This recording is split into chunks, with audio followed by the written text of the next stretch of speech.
Welcome one and all once again to your respite on the rough seas of the internet. V'ger, please. My name is Joseph. And I'm your co-host, Peter. Our drudgery, our attempt to slog through this barge of the damned that is Star Trek PICARD continues apace.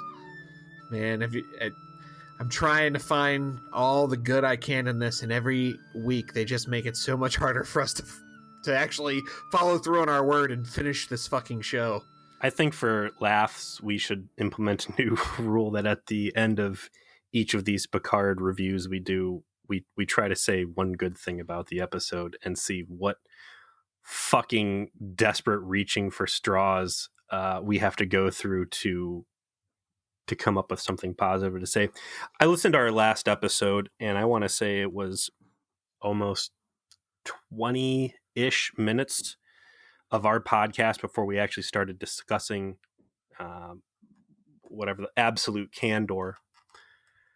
And just to clear things up for anybody who's new in listening or our long-term listeners, why we are going off on these tangents and doing all of this angry nerd ranting that does not apply to the exact episodes that we're getting to.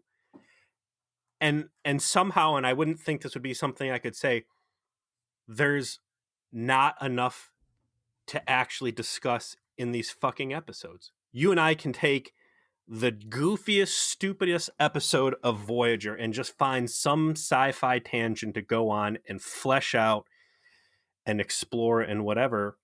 And I have to rein you in, or you have to rein me in, because we'll go for an hour and a half or 2 hours if we can just keep talking about it. About Voyager. I mean, don't even get me started on how long it took for us to get through a Next Generation porn parody. Oh my god, it was a jumbo-sized episode. Much like Xander Corvus's dick, which is also jumbo-sized. But, you know, they've got 10 episodes to tell a story. You should be able to create such nuanced, beautiful scenes at a slow, thoughtful pace with excellent character development, all this other stuff. And they just bumble through these series of events that for the love of God, I can't find anything worth a shit to talk about. And instead, to fill our podcast up, it's like we're criticizing the greater Trek sphere as a whole and the current production staff. So I don't think we're really taking anything away from the episodes or glossing over any important talking points. I think it's a shallow experience. There's not really meat on the bone, and I'm ashamed to see that this is the best they can do with the name Star Trek and PICARD.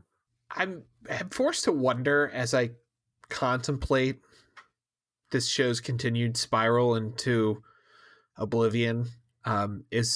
We've postulated why it can be possibly this bad, and how they can be that incompetent to do this so poorly.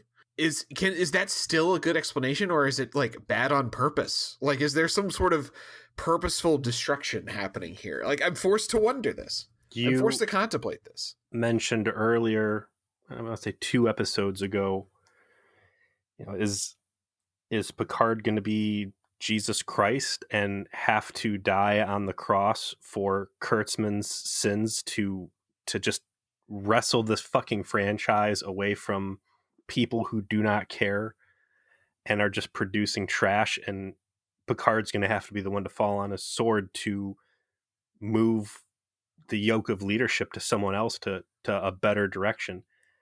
The worst part of this entire PICARD experience for me right now, like, it's a bad story. I don't care for it.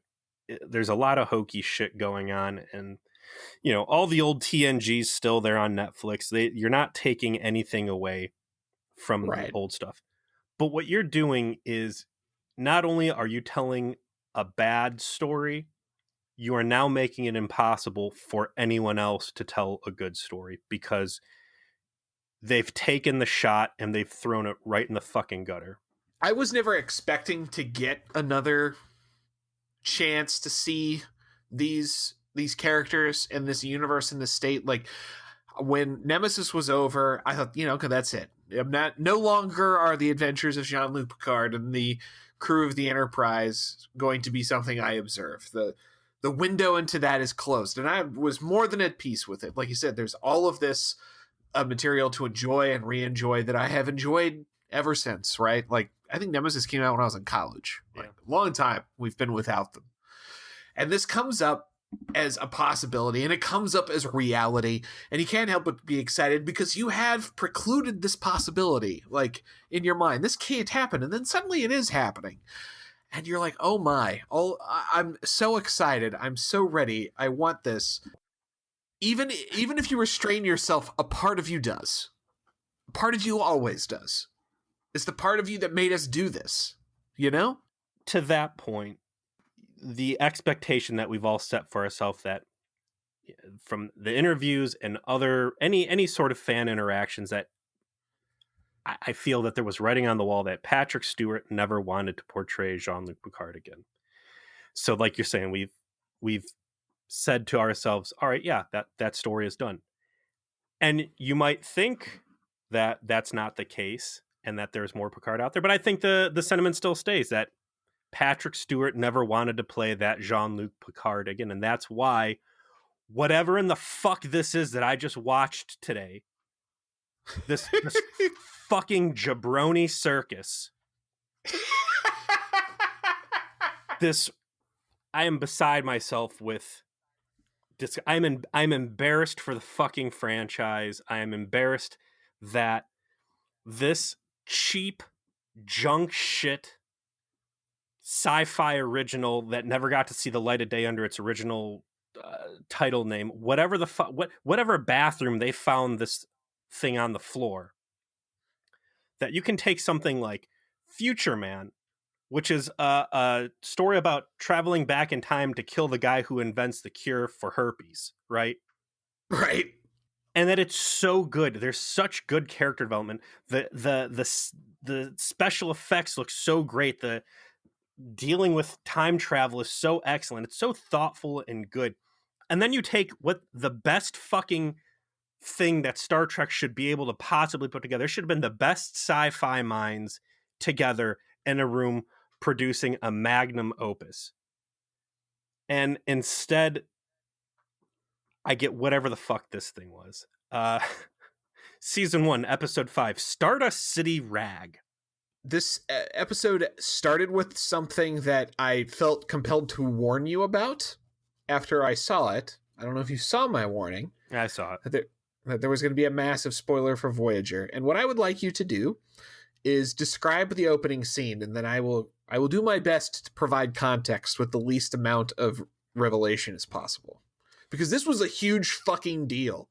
You don't know why, but I'll try to explain. Go ahead. Explain what happens in the fucking first scene in this goddamn episode. So it's what, 7 years ago or something?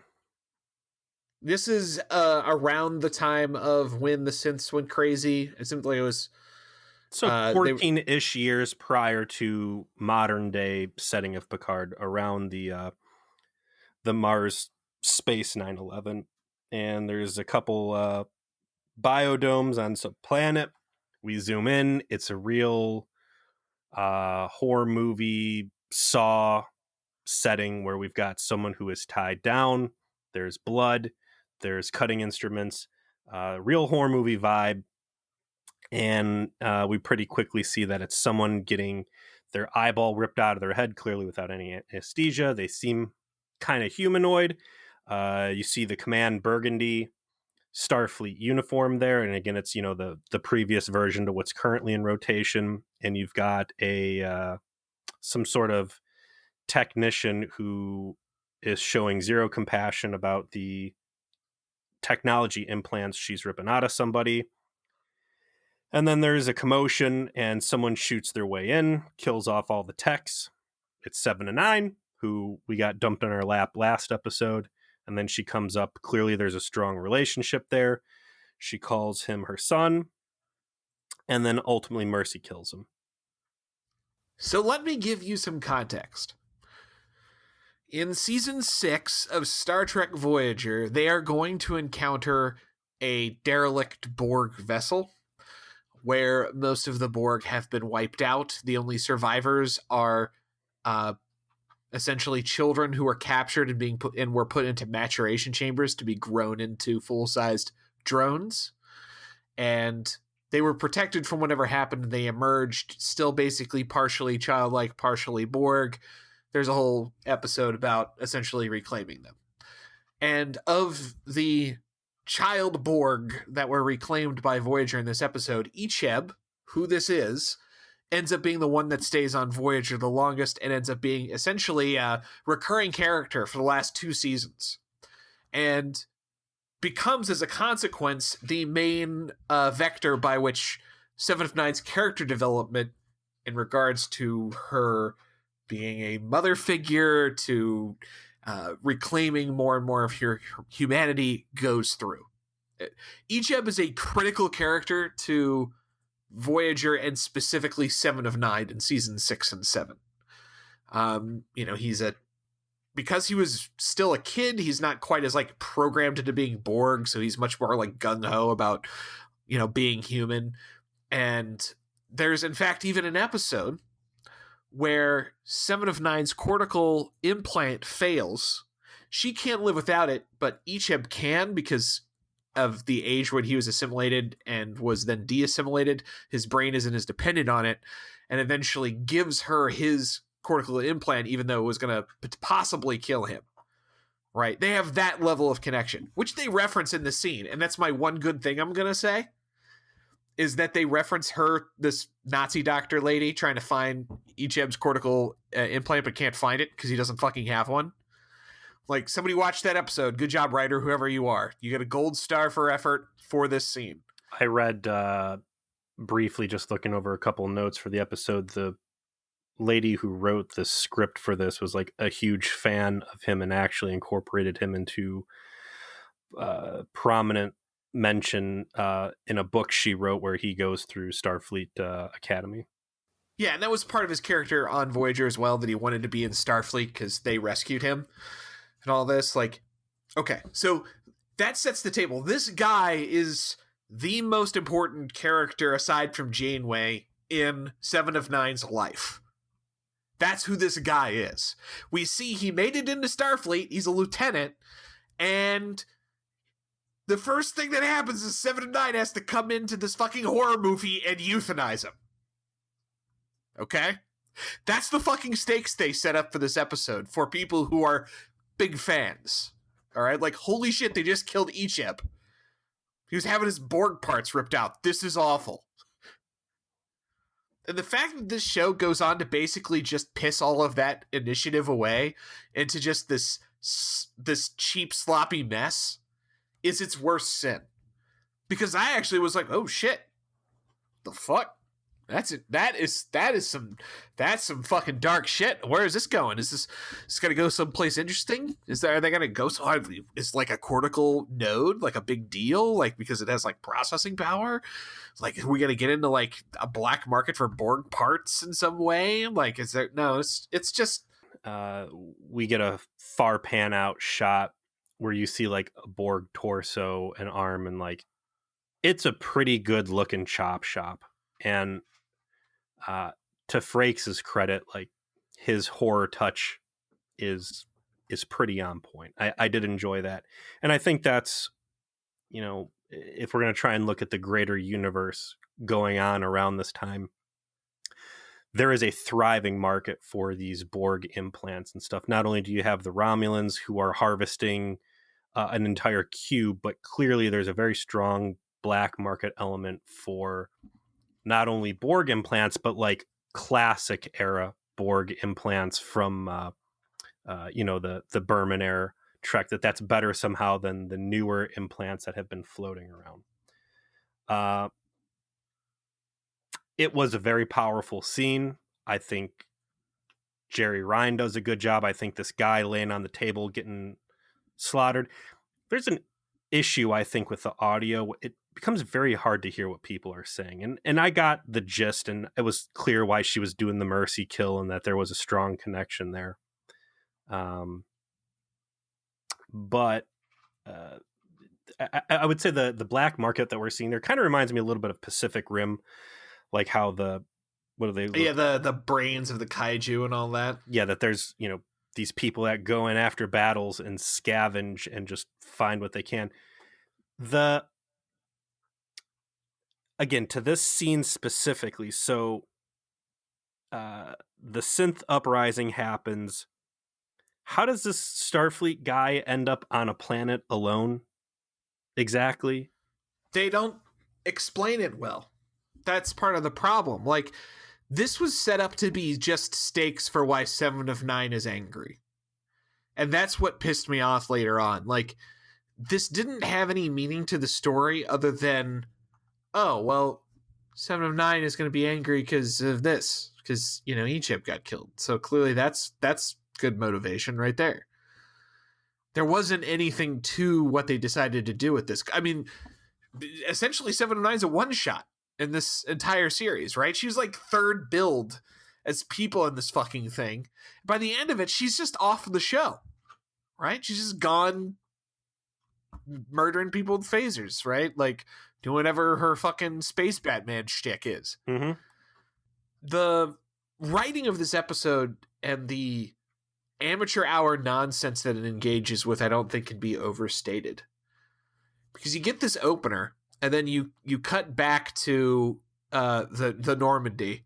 They're having a conversation, Picard and Seven of Nine, in the holodeck chateau, so they didn't have to build another set. Dude, I cannot shake that off now that you've pointed out to me. Just the complete, we called our first episode, It Takes Money to Make Money. And the budget that they looked like they were swinging on this thing was so big.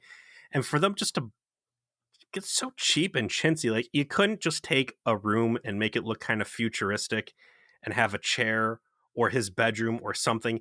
You're just going to lazily reuse some other set so you could have justified the budget on why his study was so ornate or whatever. Like, come on, man. And that shit goes on nonstop. And the more you look at it, the more it stands out. What stood out even more for me was something that we have talked about, but I didn't see a phrase that described it well until today. And that is the conversation between Picard and Seven of Nine reeks of the same quality that it seems every piece of writing that has been put out for Picard, and I think also you could attribute this to Discovery as well, and that is the concept of unearned intimacy. Have you ever noticed that all of the characters in these shows immediately have this report / our best friends / must be important to the viewer, even though that feeling hasn't actually been earned in any legitimate way through the narrative exploration? It's like Kurtzman's fucking favorite thing to do, when I started to think about it in context of Discovery as well, is forcing these moments by making the audience feel like that this is the way they have to feel about this, even though there isn't really context for doing so. Because we're told essentially that this is the first time Picard and Seven of Nine have ever met, yet they're immediately have this intimate rapport with each other, which makes no sense, right? Like, why would Seven of Nine be giving Jean-Luc Picard a whole shit ton of crap in his study like this? Like, John Adam, like, she fucking knows the guy, when apparently they don't fucking know each other at all. So let's play devil's advocate here. If she was active in the collective, and as Locutus, he was active in the collective, then they did have a shared consciousness. And I think, like, one recovering addict might have an immediate shared past with another recovering addict. They could have had that going for them. But I think, to your point, it's much more personal and cheeky, and they're drawing on a very substantial shared history that no, does not exist. And I think a lot of these moments that you're describing, again, boil down to a way for the show to give Picard an opportunity to virtue signal.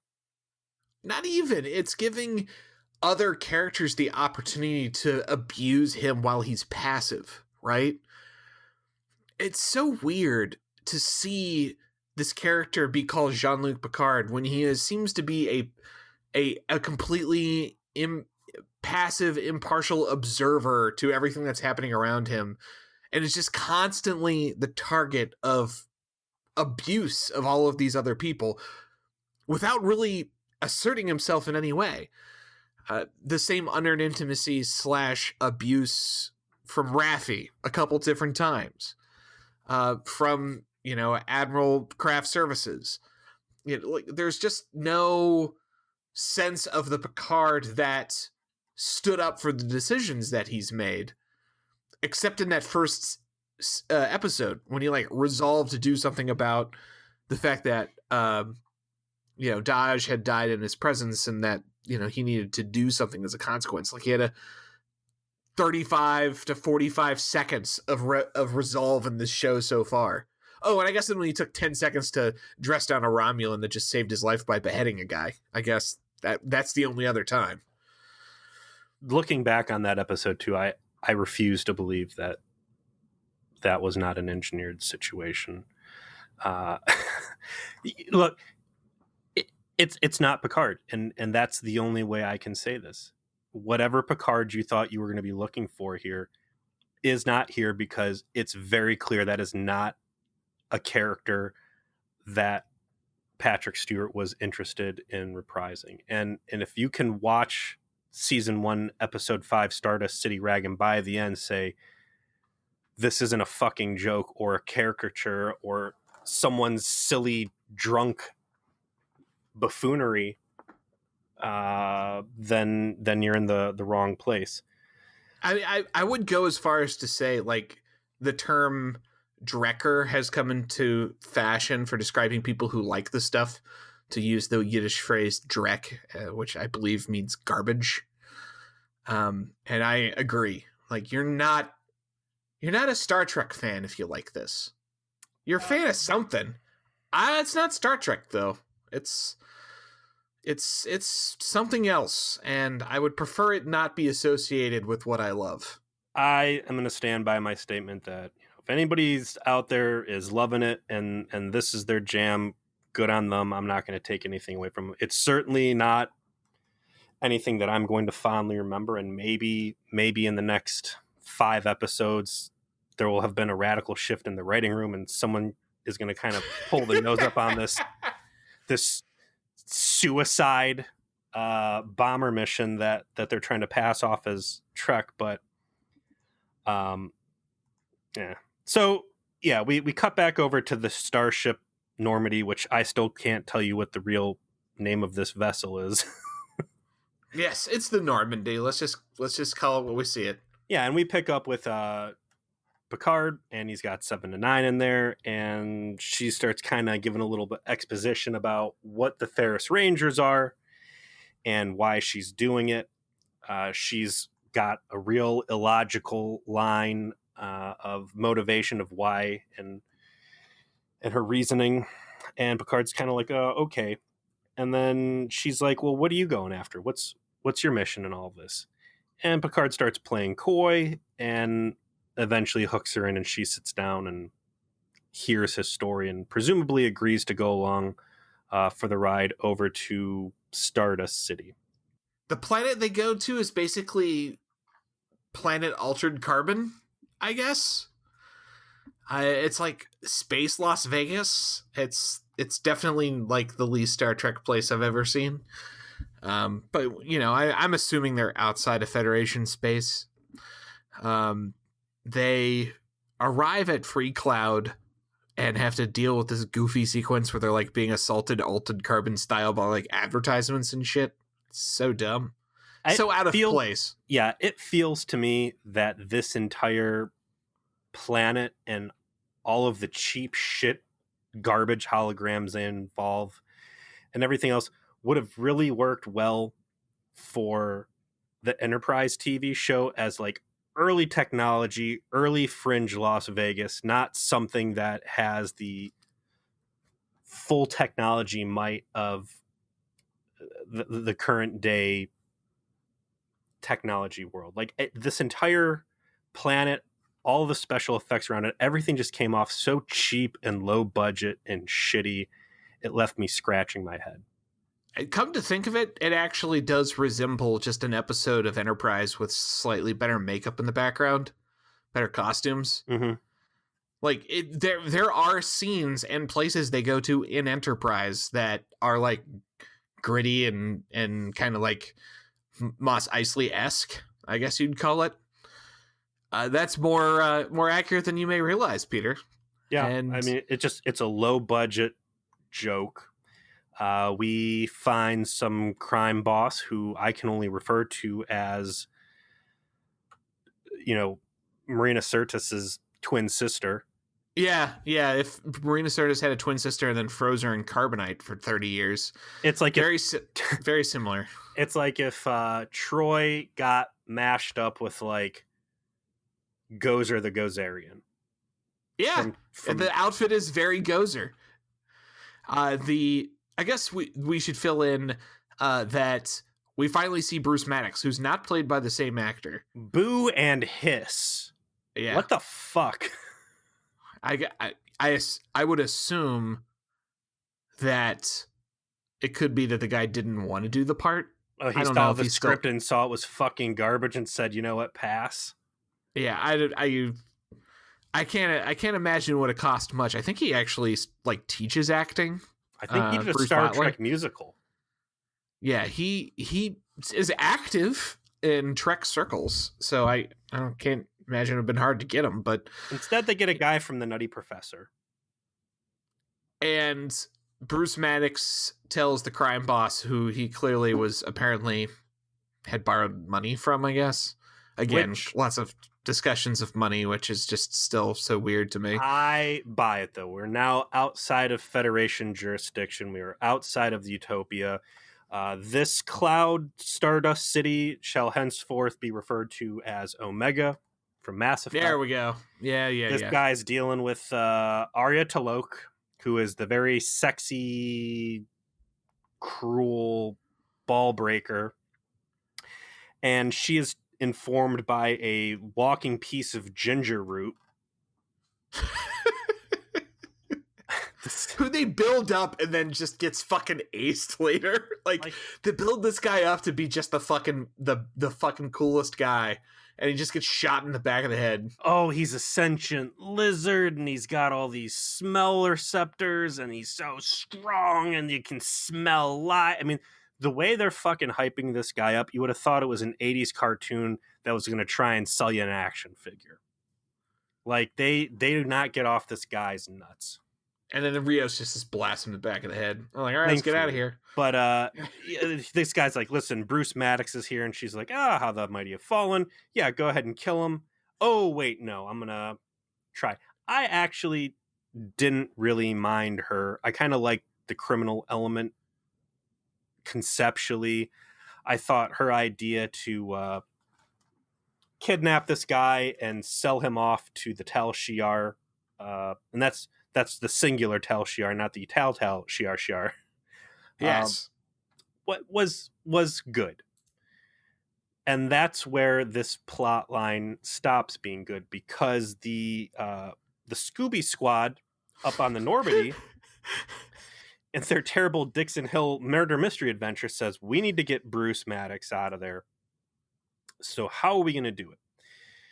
And then Rafi, who I will give props, is like 700% less annoying than we've seen her previously. And will later... Really? Because I thought she was more annoying. I was hearing she's worse than Jar Jar Binks. She's the worst thing that happened to science fiction since Jar Jar Binks. To which, by the way, Stevie said, that's not accurate. Jar Jar Binks could entertain children. Raffi is going to entertain no one. Yeah, well, I think her whole subplot this episode with her estranged son who's moving on to start a family and whatever junky adventure she was on that she's trying to sober up and reconnect, like that it's a very two-dimensional story you've seen a million times in every other piece of media, but by comparison, the rest of this episode, specifically their little costume contest, was so fucking ridiculous and god awful that even my wife was like, somehow her tracking down her son was like a more interesting story than the rest of what went on here. And I was like, you're absolutely fucking right. So it didn't offend the senses the same way, I'll say that, but it was still just so poorly done on the actress's part. It's just terrible in every line reading. I can't, dude. Again, Jean-Luc Picard, fucking Patrick Stewart was the worst part of this goddamn episode, and in his depravity, I can't even say Michelle Hurd is as bad as I thought she was, because we've reached new fucking lows. I do want to touch on the pop-ups that they get hit when they show up at Omega here. The fucking Rastafarian drug dealing pop-up hologram, like, please just leave 2020 alone. Tell me a future story. When the kid, going back into her connecting with my long lost son, when the kid tells her that she sucks, I was just like, God, this is... I guess when you say pro tip while vaping, you've broken so much of new ground in that they didn't even register for me anymore. You can't even go any lower than that. Like, they might as well have walked into that club and the bartender just been like, "What's up?" And then Rios like, "What's up?" They could have just done the Budweiser fucking frogs or whatever that was for 5 minutes, and it still wouldn't have seemed out of place. The thing that you already alluded to it, but the thing that really drove me absolutely crazy was Patrick Stewart going from bad to worse by essentially acting like a French buffoon on purpose as part of this stupid ass Scooby Squad cover they give themselves for extracting Bruce Maddox that is so paper thin and stupid that it seems like you shouldn't accept that this works, but they just leave you with no options. Like, their entire plot is to dress up in gaudy costumes. A fucking pimp hat. These guys look like characters out of a fucking 1975 Hanna-Barbera cartoon. This is some straight up, for real Scooby-Doo bullshit. I can't even fucking laugh at it, man. Like, they got Rafi, and he's got a big fucking orange pimp hat. And Joe, you might know... That's Rios. Rios had the big orange pimp hat. I'm sorry. Right? Yeah. I know a thing or two about ICP, all right? I've watched both of the feature-length movies, Big Money Hustlers, and the excellent follow-up, Big Money Rustlers. Rios, and I'll get you a screenshot, man. He is dressed exactly like Shag's Too Dope as Sugar Bear. Straight up.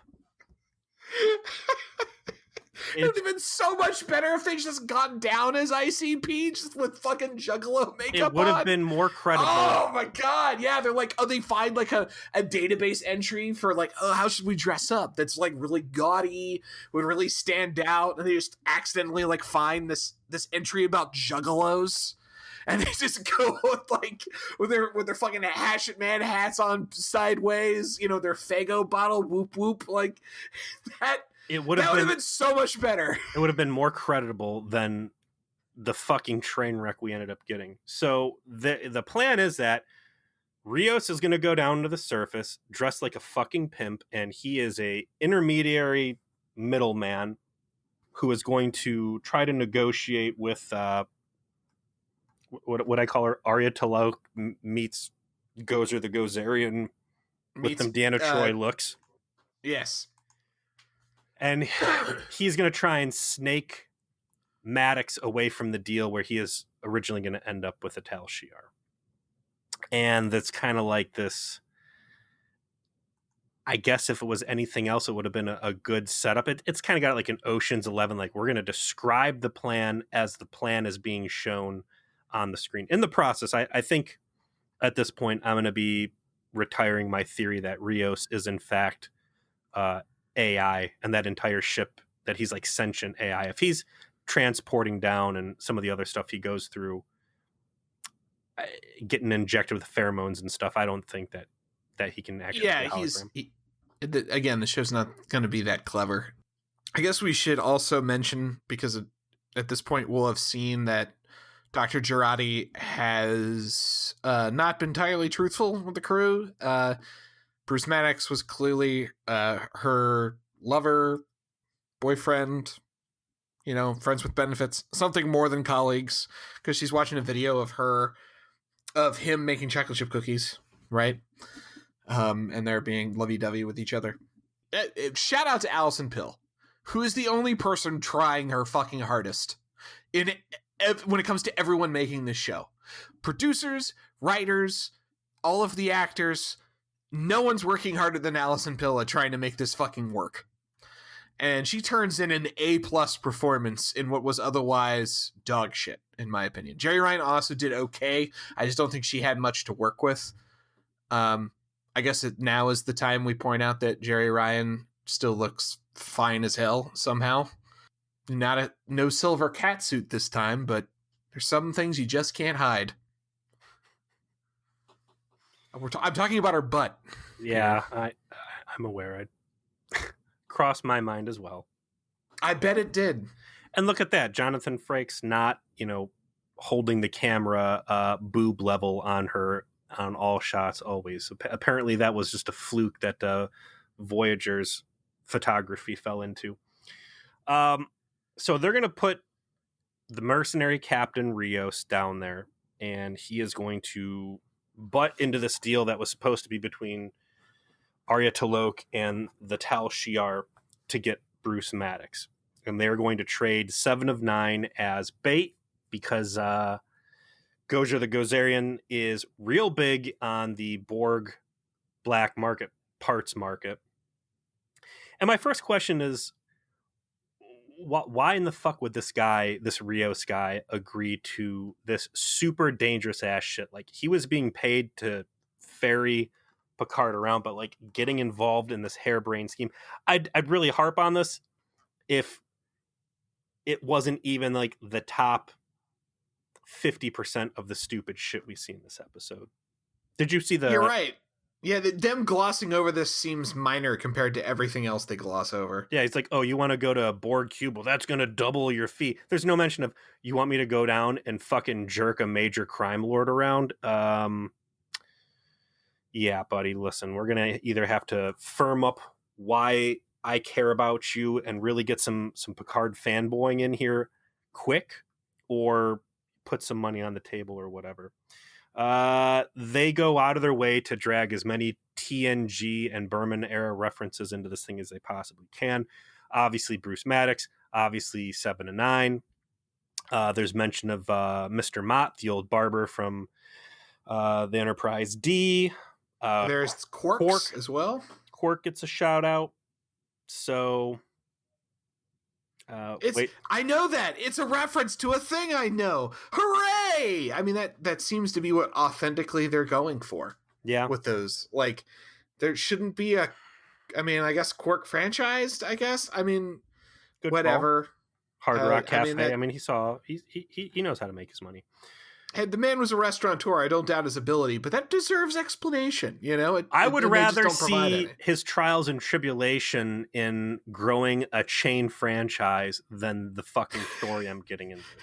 I would too. I would rather watch Armin Shimmerman playing Quark, trying to turn his bar into the TGI Fridays of the Milky Way galaxy, than fucking Star Trek Picard. That's not even a hard choice. I'd rather watch Geordi LaForge crawling around on all fours like Velma Dinky, looking for his visor that had fallen under the couch, than this. So Rios agrees to beam down and jerk around this lizard man thing that's supposed to be so big and so scary, and they're going to try and pass off this harebrained scheme that Picard is some sort of mercenary and has captured 7 of 9, and they're going to sell her to the crime boss. Rios beams down to this bar, and it is the saddest looking forced party I have ever seen. I get if you can't really create like impressive looking scenes or whatever, but Jonathan Frakes, could we have gotten like more than 30 people hanging around a Forever 21 mall retail store to impress upon us like a bumpin' ass future bar? Yeah, I will say like some of the hairstyles and some of the background elements were neat as far as like costume design, but the set itself was sad. Did you see And the one guy that had like a black sock on his head with like beads sewn to it? no, I missed that. He's standing next to Rios while like Rios is like, "Oh shit, I don't think this is gonna go the way we want." I'll have to go back and check that. That sounds hilarious. I don't know if it's worth it, Joe, because that's gonna mean having to see Pirate Picard. Oh, Jesus fucking Christ. I saw a picture and it's Picard wearing like this Victorian Gothic standing collar Sergeant Pepper jacket with an eye patch and a fucking beret. I saw it online and I was like, God, that must have been like some Halloween costume or something that Patrick Stewart wore. I would have never in a million fucking years thought that this is something that would have been in an actual show. Yeah, like, oh, this is a parody. This isn't real. This is some fucking outtake shit. And I get that it's dumb looking, and it's like I saw a lot of people on Twitter were like, well, har, look at all these stupid merry men and Robin Hood shit that they wore. Look at this stupid Dixon Hill stuff. Like, when there was frivolity in Star Trek like that, particularly when it comes to the holodecks, there was always a purpose for the frivolity, right? Like, Q did that Robin Hood stuff to them, and like the whole idea of the Dixon Hill episodes was like introducing basically the holodeck technology to the canon, right? Like that was the intent. It was Picard himself like experiencing what the fuck this shit is to begin with, right? It was like, a leisure activity and screwing around. It wasn't a fucking life and death situation. Picard was on Federation News Network as the televised pundit during the Space 9/11 massacre. All right, and he's basically confirmed as the most famous guy in the galaxy. Yeah, I think. Yes, and then you're gonna tell me that the big badass crime lord Arya T'Loak of Omega can't fucking recognize Jean-Luc Picard, and that this Clark Kent bullshit of putting on a pair of glasses and now nobody knows who I am, like, what the fuck, man? Especially like immediately after his name gets mentioned, she's like, Admiral Picard? Like, oh, I fucking know who you are. Like, then when he started acting like a foppish buffoon with a terrible French accent, you didn't think to yourself, boy, why is this crazy person who looks exactly like the galaxy's most famous man, the face of Starfleet, doing this shit in my bar? Like, the guy, Lord. Like, I know that we don't really get into Federation press, right? That it's right. They were there. They were present when the Enterprise B was commissioned, and Kirk had to turn over the reins to the guy from Ferris Bueller, and that we don't really talk about what does the media know, how does the media interact. We've been introduced to it now in Picard. She's over there like, jumping back to the first step of this, she's kicking him in the dick over Space 9/11 Mars debacle. I have to think on some fucking level that is publicly known that Picard was Locutus of Borg and led the most, up to that point, successful attack that the Sol system had ever seen by the fucking Borg cube destroyer of Wolf 359. He like wiped out Starfleet. Okay, so I think it is impossible for anybody under the age of fucking 16 years old in this universe to not know who the fuck Jean-Luc Picard is. And what this scene is, and again, this is why you can't be your own executive producer. It's why the inmates cannot don't be your own storyteller. Yeah, not run the nut house. Is it's very clearly like, I don't know if it's Ian McKellen or Patrick Stewart's like, gosh, it'd be fun if I was dressed like a French pirate and we just really ham this thing up. Write it into the scene. Just write it into the scene. This is going to be great. The fans are going to love it. Oh, you mean it's the same episode where we opened with the absolutely horror movie level brutal killing of a notable recurring character on Star Trek Voyager as setting up the stakes?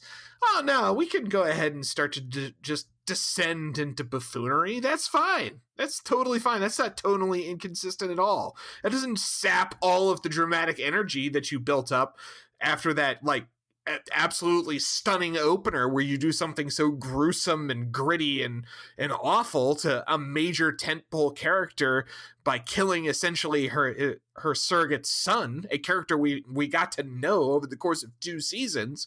No, let's go ahead and have fucking Picard and Rios and his fucking Romulan lackey dressed up like the Pirates of Penzance go down there and just fop it up so they can do this goofy ass borrowed from Star Wars prisoner exchange where the Wookiee doesn't actually have cuffs on.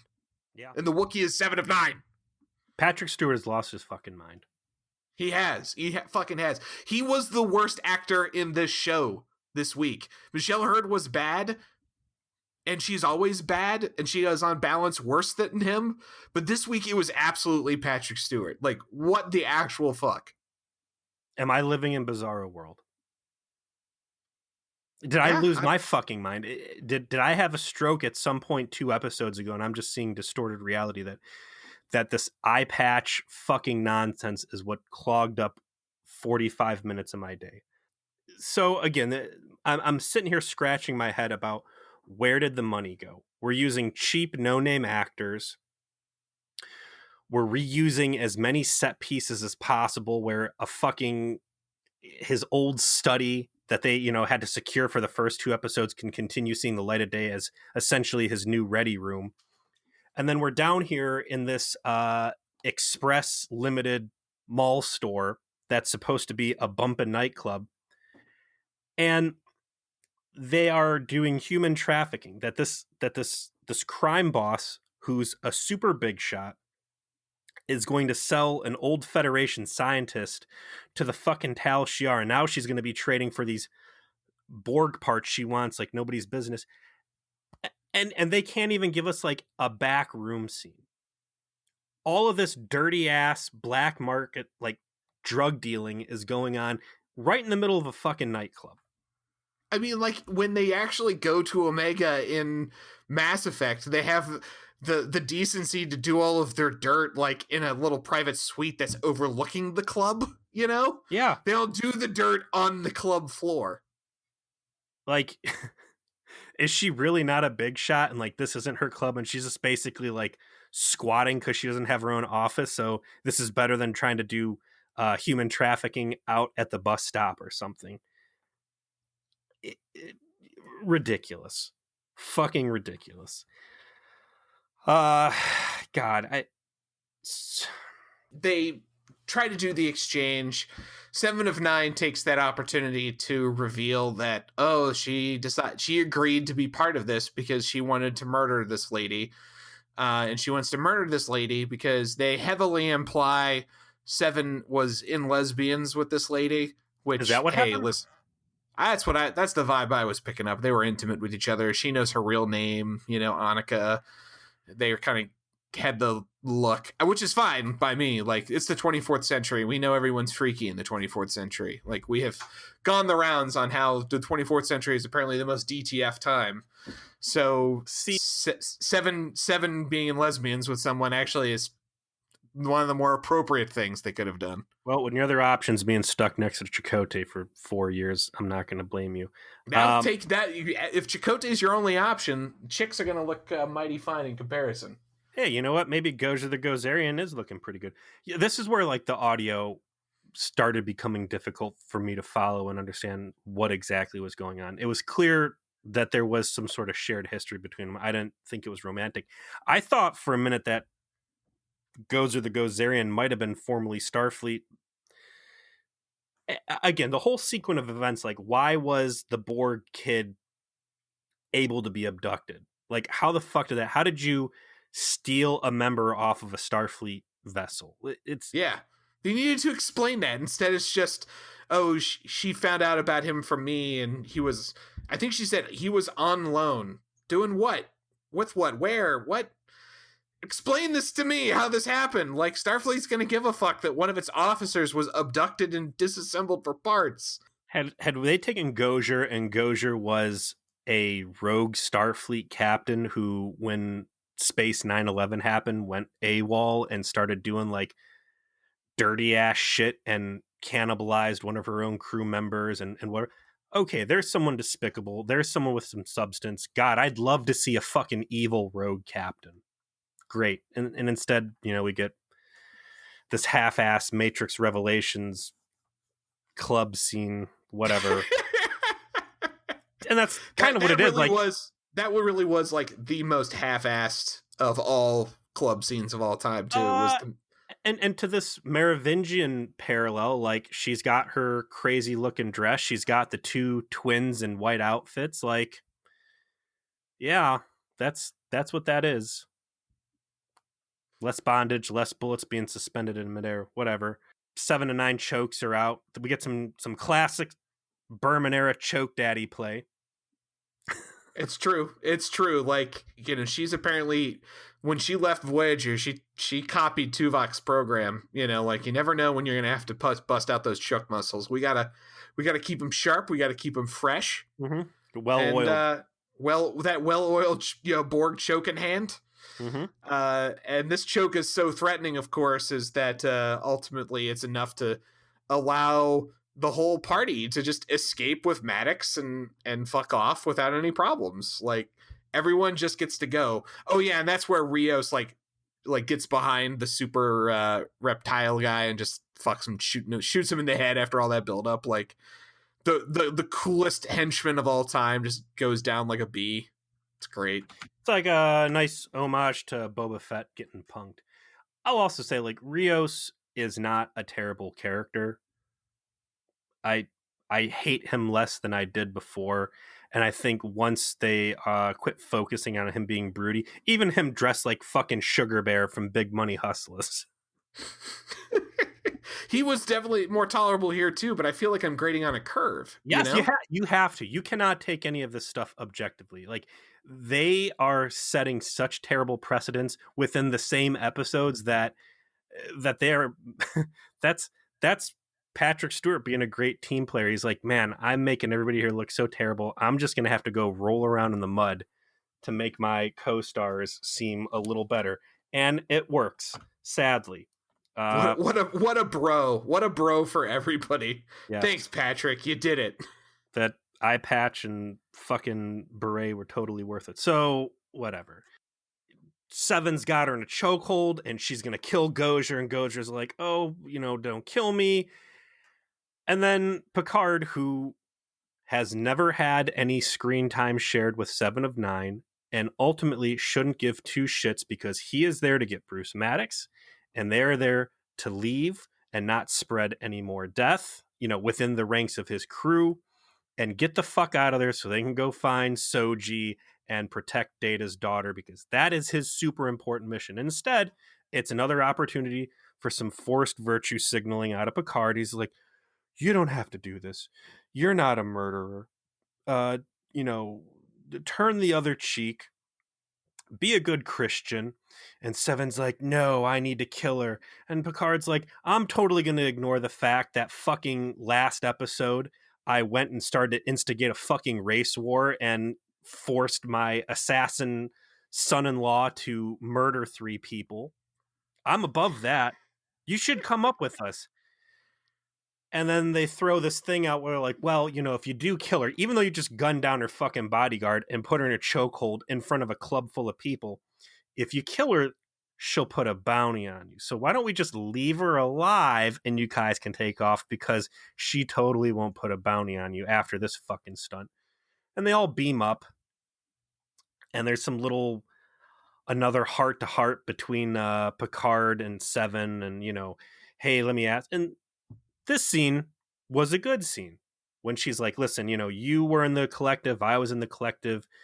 Do you feel you got your humanity back? And we get a very good, rare glimpse of the old Patrick Stewart where, traumatically, he's like, yes.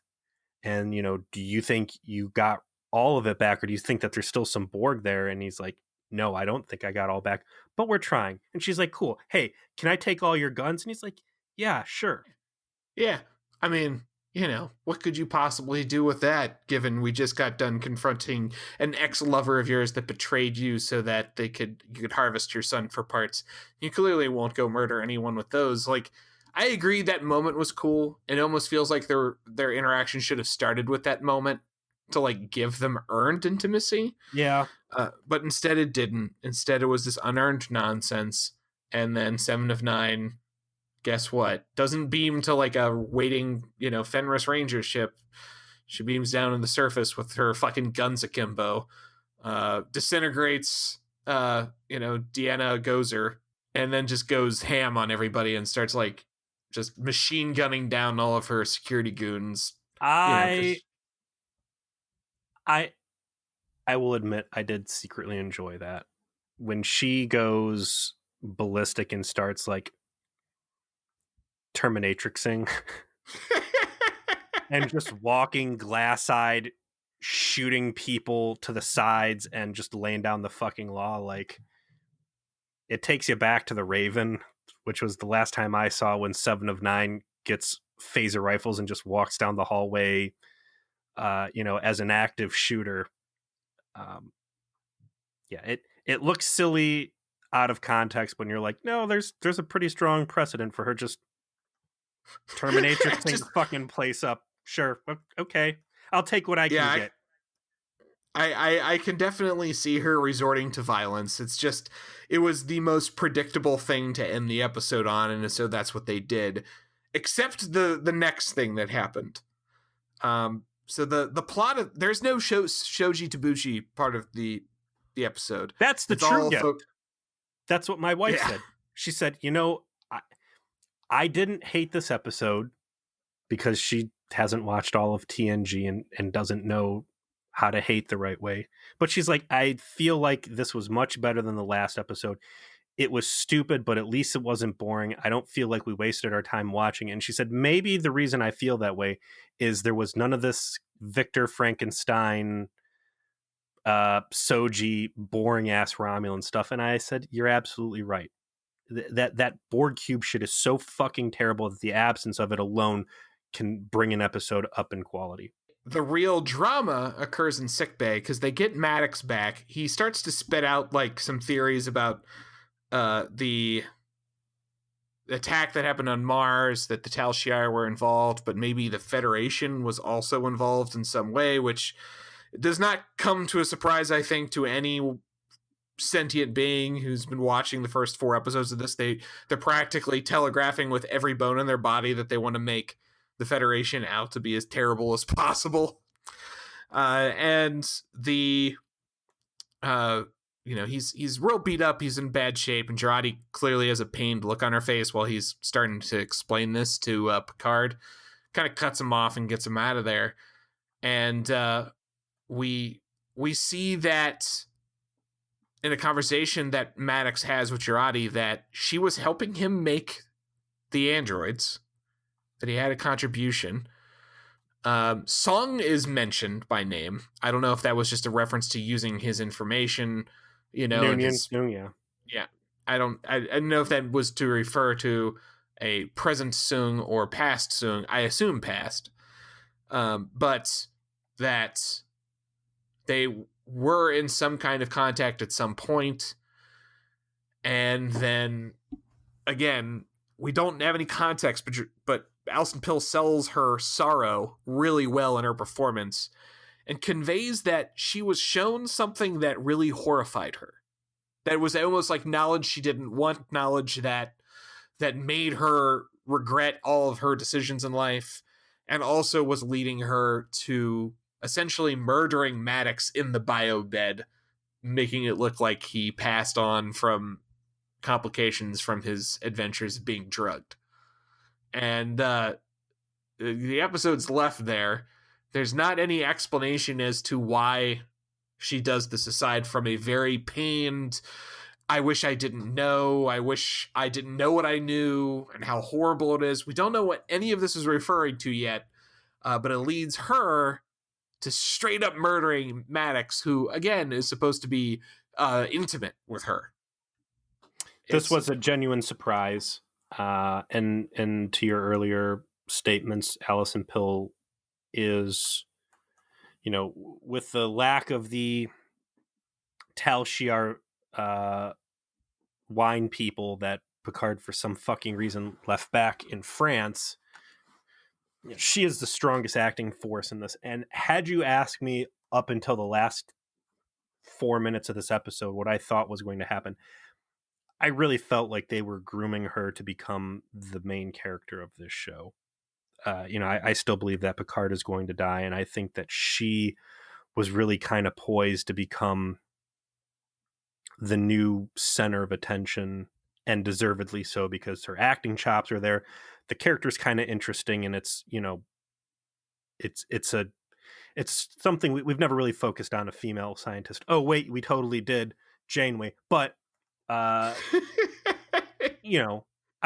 could have seen it. And now that she is murdering people in cold blood and is just a cog in the larger conspiracy, I don't know what story they're going to tell to redeem her. I'm sure she will be redeemed. She's far too likable. Although these scripts go out of their way to be as offensive and stupid as possible. So maybe, yeah, they are just going to get rid of her and boot her off somehow. But yeah, I really wish they would have had the original Maddox. I wish I could have felt a connection.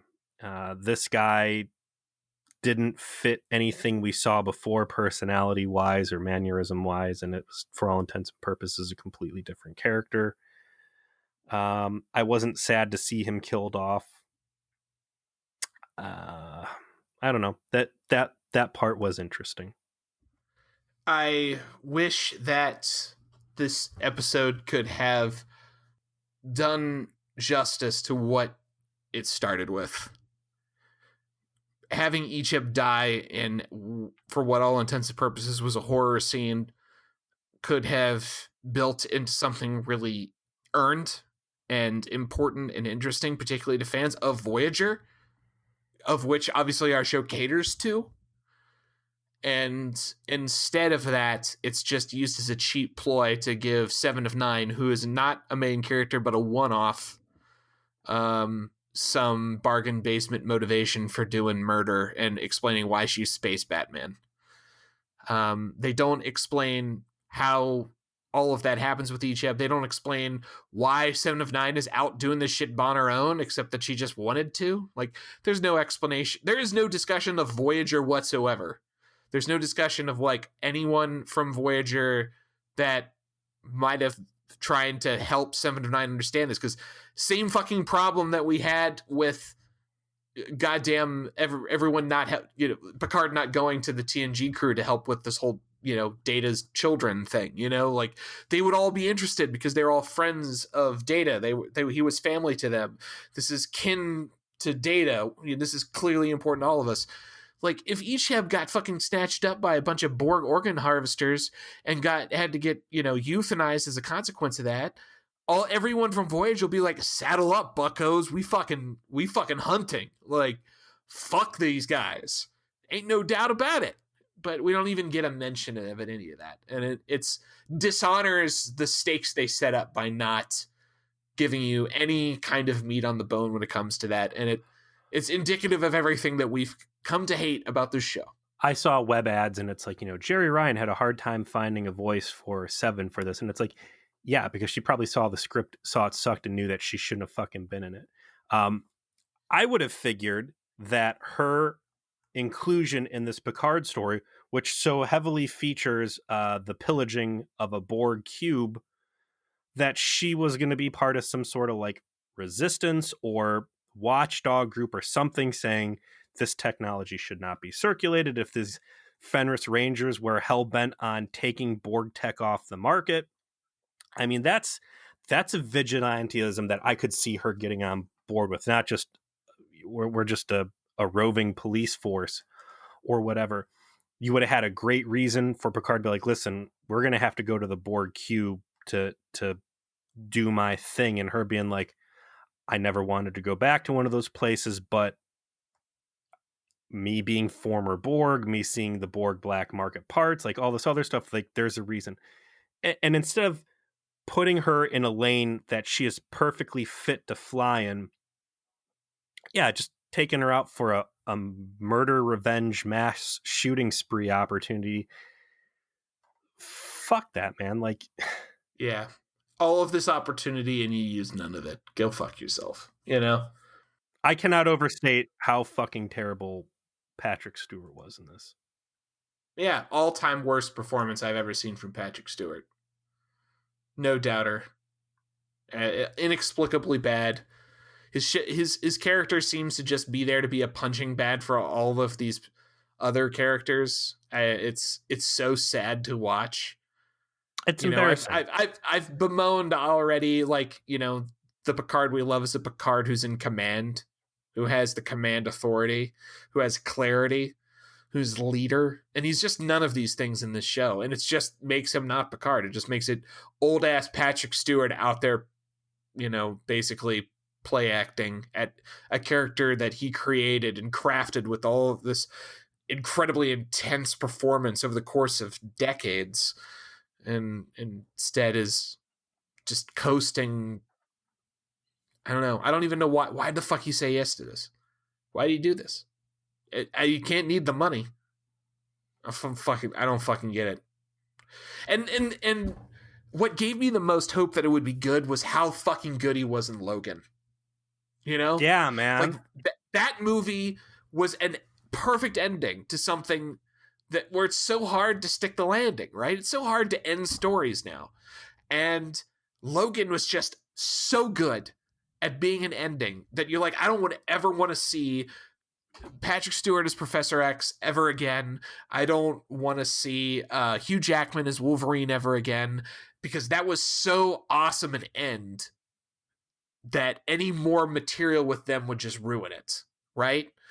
And he was so good in that, so perfect to like what the character was essentially designed to be there. And I'm like, oh, if that's the kind of like ability in his performance he's going to bring to play in Picard, good and great. Fucking bring it on. And instead, it's just nothing. There's just nothing there. And it's so sad to say. It's a what if scenario where what if we just drag Picard through the mud at every turn and see how long it takes for people to completely reject this entire franchise. And fortunately for them, they've got these Drekkies on Twitter who are going to sing its praises and say, well, it has all the things you want, so it's definitely Star Trek and you're just an asshole. And you don't get it. And I know you're never going to, the royal you in this case. You don't get it, Trekkies. And I accept that you don't get it. But just please fuck off. At the end of the day, does it need to be Star Trek? No. Does it need to be Picard? No. It's a bad story. It's stupid. If you can sit there and choke this stuff down and say, yeah, that was good and entertaining. Like, man, fuck. Like, do you see where the rest of the TV is in 2019, 2020? Like this? All right. I can't talk about this anymore. Yeah, I look forward to our next discussion, Peter, the same way I look forward to dental surgery, and to the rest of you. Thanks for slogging through yet another miserable episode of Feed Your Please. If for whatever reason you think that our misery should be subjected to your friends and family, feel free to share us on any social media you see fit. Like/subscribe to us wherever it is that you choose to watch/listen. And, we're excited for what's going to be coming after. So we contacted Mike and Taryn over at Hail and Well Met because they were kind enough to have us involved with their creation of the Shorts Podcast Appreciation, which has a sci-fi / not at all related to Trek theme. And we said, hey, guys, listen, that was awesome. We're happy to do voices for you. But have you considered maybe taking a Hateful Voyage to the Delta Quadrant? They were very into it. So happy to say, when we return to Voyager at the end of Picard, we're going to have our first special guests to review Demon, which is the first episode back for us. So mark your calendars, everybody. It's going to be a good time.